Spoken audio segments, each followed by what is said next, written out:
Hello. So this is chapter 1.1 index laws from the algebraic expressions chapter if you're following Edexcel for A level and AS level maths. This is the first section you encounter in AS level maths. It's quite nice. It's basically a refresh from GCSE, nothing new here. The same index laws you should be used from GCSE, but towards the end we'll look at a more like advanced style question which you might not see at GCSE. So just to recap, first of all, some notation, which it just means mathematical language or terms that we use. First of all, you need to recognize this sort of expression and that this number A is called the base and this number B is the index, or we sometimes call it the exponent, okay? And that's what we're going to be looking at, different ways, different laws, different rules that relate the index of different expressions. And so these laws are, first of all, if we have the same base times with different exponents, what you can in this way, what you can do is just add them together because this is essentially saying we times it x a times, so x times x times x, da da da, and this will go for a times, and then we also times in xb times, right?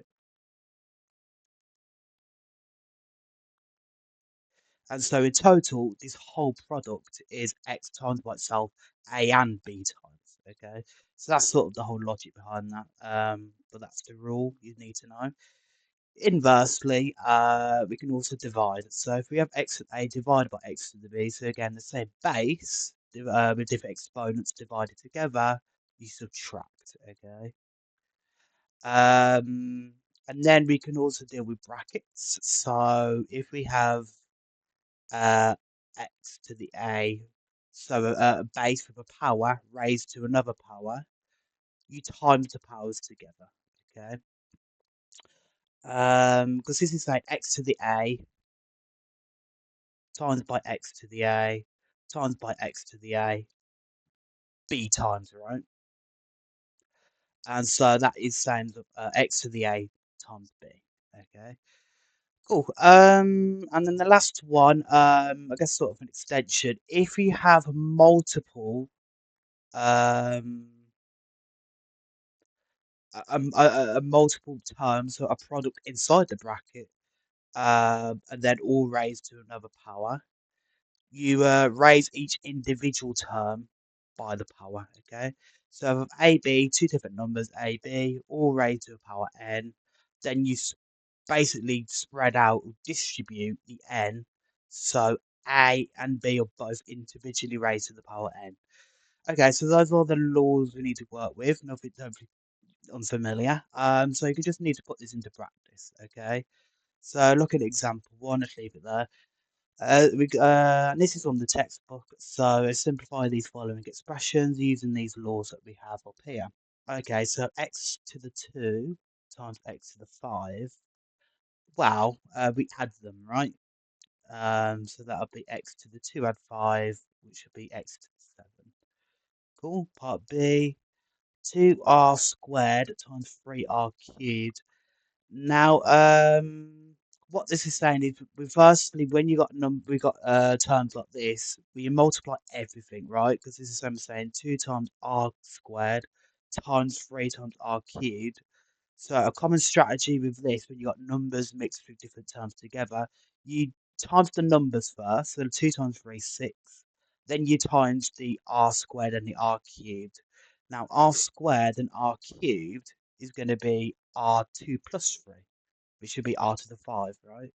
It's the same add addition of powers that we did in part A. Okay, cool. Part C, scroll down. We have b to the 7 divided by b to the 4. And again, we're going to subtract the powers, aren't we? So it's going to be b to the 7 minus 4.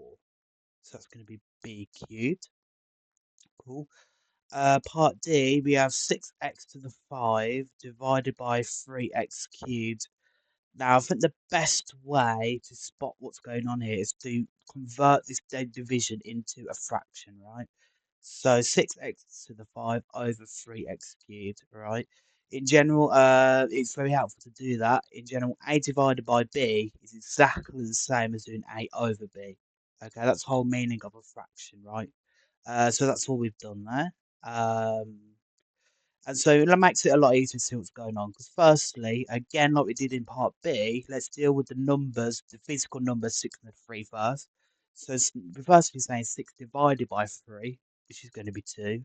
Then we can do x to the 5 divided by x cubed. That's going to be x to the 5 minus 3. Remember, you subtract because we're dividing. So 5 minus 3 is going to be 2x to the 2, or 2x squared. Okay. Okay, cool. Part E, um, we have a cubed squared times 2a squared. We're going to need to simplify this bracket thing first, aren't we? So a cubed squared, so write it here, as it, for example, let me get rid of it. I'm going to need to make more room. So a cubed squared, or a to the 3 raised to the power 2. We times the powers together, so it's going to be a to the 3 times 2, which is a to the 6. So that's all simplified nicely now. So what happens now is we can now just times everything together. So again, we've got two numbers. We've got a 2, but also this is 1 in front, okay? It's a hidden 1. Remember, if we have 1 lots of something, we just ignore the 1. But what that means is 1 times 2, we still have 2.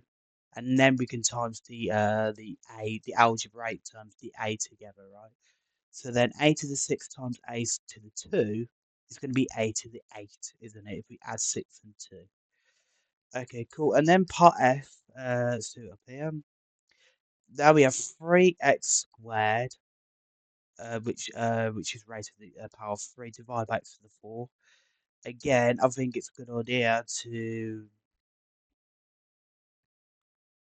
write that as a fraction. And so then we can divide the power. We can see what to divide, right? But again, like with the part A, we've got this nasty little bracket here. So let's simplify that first of all. Well, 3x squared cubed. Well, what we're going to have to do is, because we've got multiple terms inside, not just an x, but we've got a 3 as well, we raise each part by 3. So we're going to have 3 cubed, and then x to the 2 by 3. Now, because we have a power, we can times together, like with part E here. We have x squared raised to the power of 3. It's going to be x squared 2 times 3, isn't it? So 2 times 3 would be x to the 6 over x to the 4. And now we can work this out, because 3 cubed is a physical number we can work out. 3 cubed is 3 times 3 times 3, which is 9 times 3, which is 27. Okay. And then x to the 6 divided by x to the 4, we subtract the powers, so 6 minus 4 will be x squared, and that will be your answer there. Cool, so hopefully that's sort of GCSE level, but hopefully you recognise, and it is important to recognise that where we apply the laws, right? So cool. We can continue with this then to simplify some more stuff. So we can simplify input expressions involving fractions, which will be very important later on in the course, particularly when you look at differentiation and so on. So it's important we can simplify these as well. Okay, cool. So part A, we have x to the 7 plus x to the 4 over x cubed. Well, the problem here is we don't have we can't combine this into one just yet because we have a plus. Okay. So we can't say x to the 7 plus x to the 4 is x to the 11. That is not true. Okay, because we're adding. That would only be true if we were timesing.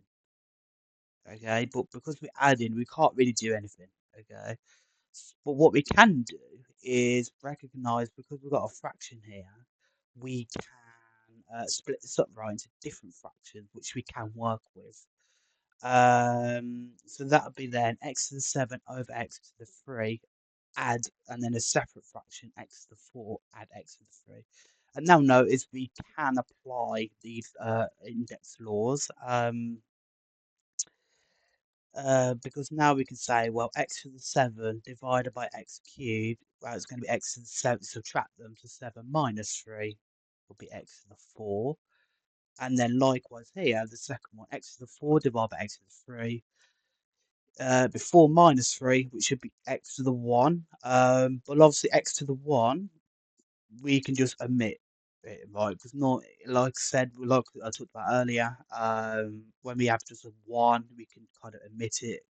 Um, and there we are. Cool. And then part B, we have 3x squared minus 6x to the 5 over 2x. Again, we can split the fraction up to make things, to make sure we only have singular terms, which we can work with. So that we can split this up to 3x squared over 2x minus 6x to the 5 over 2x. And now we can work with this. So 3, first of all, divide the numbers, because the physical numbers we've got together. So 3 divided by 2. Well, there's not much we can work with there, unfortunately. So we can just leave it 3 over 2. That's a simplified fraction. Okay, 3 over 2 is simplified. So we're going to say 3 over 2. And then we can deal with the x terms, right? So then x squared over x. Now again, remember what I just said. X is also x to the 1, okay? So a little fact to keep in the back of your mind when you deal with these index questions. If you have an x, that's same as x to the 1, okay? If you need, and so why we can use that now because now we can subtract the powers. Because then x to the 2 minus 1, that'll be x to the 1, okay? And then x to the 1 is just x, so we can leave it as there, okay? And then we can deal with this second bit. So then, like, because we've got numbers and x's mixed together, let's deal with the number bit first, like we just did. So first of all, we have the number, so 6 over 2, 6 divided by 2. That does go simplifies to 3, right? 6 divided by 2 is 3. And now let's deal with the x bits. So we have x to the 5 divided by x. Again, that's 1. So 5 minus 1 will be x to the 4. And there we are. Nice. Part C, 20x and 7, add 15x cubed over 5x squared. Again, we can split this fraction up. So 20x and 7 over 5x squared. And then separately, 15x cubed over 5x squared. Again, now with the physical numbers, we could work with that first. So 20 divided by 5 is going to be 4. Cool. And then x to the 7 divided by x squared. Well, 7 minus 2 will be x to the 5. And then with the second bit, again, 15 over 5. 15 divided by 5 would be 3. And then x to the 3 divided by x to the 2. We subtract, so 3 minus 2 will be x to the 1 or just x. Cool. And that's really it, right? Nothing too much from G to C. But I guess we could look at the exercise then in this section, so some more questions, and then we'll leave off with an exam question to finish off the section. Okay, I picked the more sort of different questions, perhaps harder ones, and the ones that have been more important and useful to you as you progress through the course. This one is very important as well when you look at integration. But we can do this now. So slightly more of a step up, but let's have a look what it's saying. So we have y to the half equals x to the third plus 3. Um, Now these are fractional indices, but you do not need to worry about that at the moment. Let's have a look. So y to the half is x to the 1 over 3 plus 3. We want to have an expression for y, okay? Show that y is x to the 2 over 3, add a lots of x to the 1 over 3, add b. A and b are just numbers, right? Don't get freaked out by that. But we need y. Okay, we need to go, so we're going from y to the half to y. How are we going to do that? Well, what you could recognize is we have y to the half. How are we going to get to y? We're going to square it, right? Because then we can use the index law, like we just saw above at the start. A to the b, no, sorry, x to the a, again raised to another power b. We times them together. So that I can be a bit crafty here and say, well, a half times 2 would give me y to the 1, which is just exactly y, right? And that's what we're going to do here. So then y would be this x to the third plus 3 squared, okay? And we can expand this using our index laws. So firstly, recognize when we're squaring, that's the same as the bracket times by itself. And so what we can do here is then expand it, right, using our index laws. We will look at expanding brackets in the next section, although this again is a GCSE skill, so hopefully shouldn't be unfamiliar. But if we were to go ahead, let me get rid of this now. If you were to go ahead with this, well, firstly, you're going to do x to a third times by x to the third. Wow, how are we going to simplify that? Well, it's just index laws again. We're going to add them. So that'll be x to the third, add x of a third, and hopefully you recognise that should be 2/3. Okay, so that will go to x 2/3, and that's great. We're off to a good start because it says our answer has to involve x to the 2/3. Okay, now let's deal with the second term then. That is times x to the third plus 3. That's going to be plus 3x to the third. And then I'm going to deal with the 3 times by another x to the third. And then to finish off, we have 3 times 3, which is 9. And that's our expansion. And then we can simplify this because we have x to the 2/3. And then we have a common, we can collect like terms, right? We have x to the third in both of these. So 3 lots of x to the third plus another 3 lots of x to the thirds. That's going to be 6 lots of x to the thirds. And then plus 9, and that is our answer. And notice this is in this form now, x to the 2/3 plus a, where a would be 6, 6x to the a third, plus b, which is our plus 9, so b would be 9. Cool. So it's fair, hopefully you should start to get comfortable or used to that sort of problem solving style, which should be in the A level. Okay, now let's have a look at this question. So we are told to express 27 to raised to the power 2x plus 1 in the form of 3 to the y. Okay, so we need to somehow get this 27 into 3. Okay, but so then how are we going to do that? And with questions like this, you need to sort of realise how you can express two numbers as powers of each other. So here, 27 and 3, hopefully you should be thinking 3 times 3 is 9, and then 9 times 3 is 27, right? So they go into each other. And so therefore 3 cubed will get us 27. And that's the key thing to realise here. Because now what we can say is we can essentially substitute this result in. Because then 27 is exactly 3 cubed. Put a bracket in, and then that's all raised to the power 2x plus 1. And now we can use our index laws, right? Our indices. Because now, because we have this bracket, and then it's all raised to a power, we can now times the powers together, right? So we're left with 3 to the 3 times 2x plus 1. Remember, it's a bracket times with 3 by everything. Um, and then we expand this out, do the multiplication. So it'd be 3 lots of 3 times 2x, which should be 6x. And 3 times 1, which should be plus 3.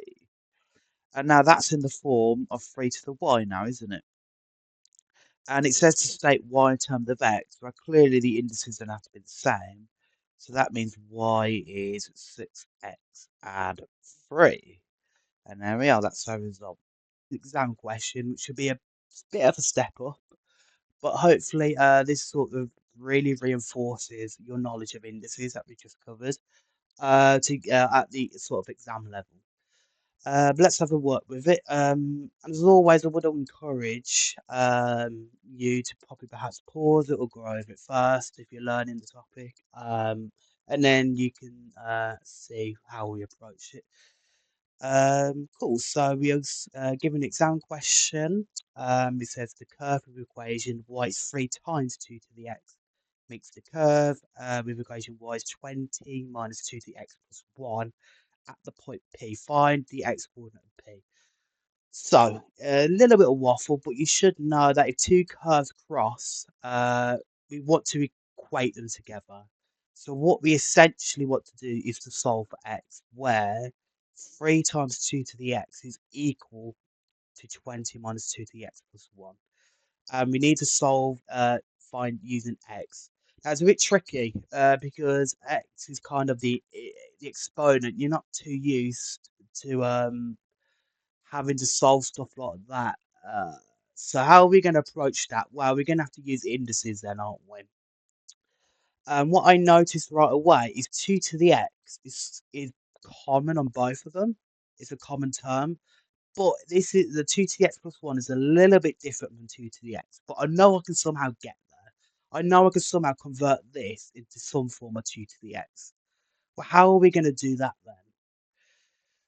Well, we should again recognize your index laws and say, well, this is going to be 2 to the x times 2 to the 1, right? Because then if we're splitting this up essentially.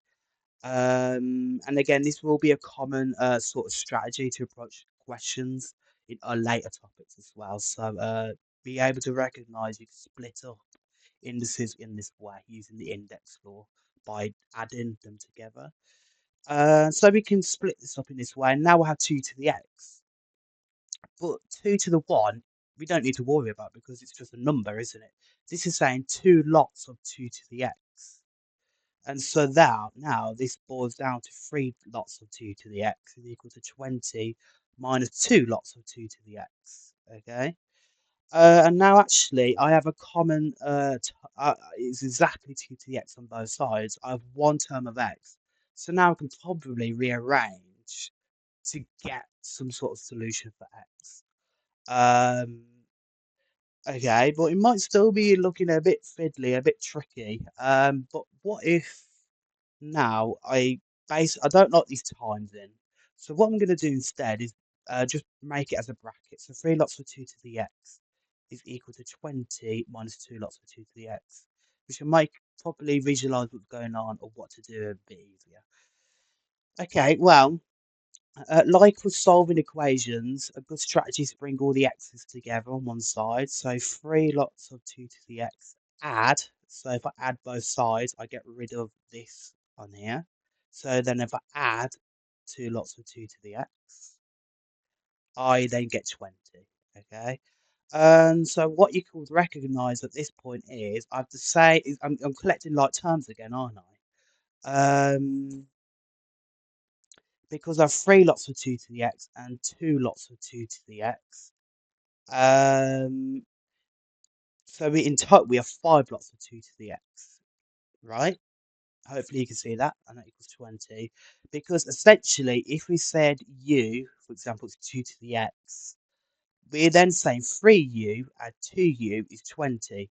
And hopefully you can spot if you collect like terms. This is 5u, okay? So we get 5 lots of 2 to the x there, okay? So make sure you can visualize that and what we've done there, okay? Okay, cool. Now, if I want x on its own, so probably is the best bet to get rid of this 5. So I'm going to divide by 5 to get rid of the coefficient, the number in front. So therefore, simply 2 to the x is 20 over 5. So 2 to the x equals 4.